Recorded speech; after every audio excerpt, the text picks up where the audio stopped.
Эфирде Бишкек транзит.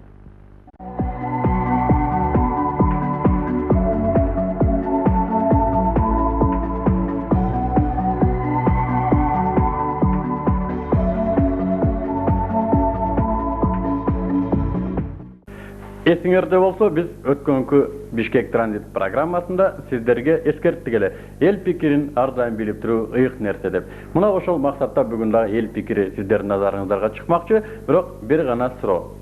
Бүгүнкү биздин замандын шайкеш суроолорунун бири. Биздин милиция бизди коргой алабы?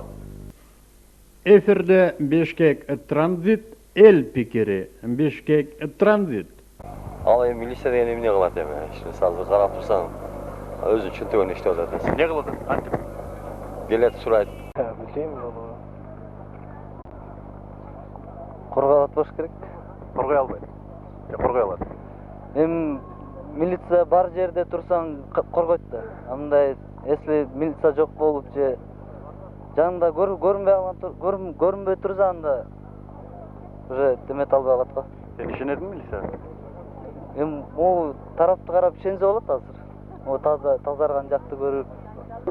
Милицияга ишенесизби? Куанч ишене бербейм. Эмне үчүн? Көпчүлүк учурда тартипти так сактабайт.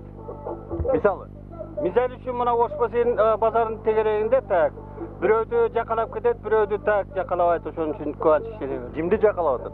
Эми көп эле усулчалар болуп атты, кимисин айтайын. Кудай көрсөтпөсүн, башыңызга күн түштү. Биринчи болуп кимге кайрылар элеңиз? Кайталап кой сурооңду. Кудай көрсөтпөсүн дейм. Кокуз башыңызга күн түштү да бир кырсык болсо, биринчи кимге кайрыласыз? Кудайга гана кайрылам. Милициягачы? Так, милицияга кайрылам, бирок бар аткарыла бербейт деп ишене албайм. Демек ишенбей туруп бирок кайрыласыз? Кайрылам все равно. Анткени себеби законду кармап турган кишилер ошолор. Рахмат.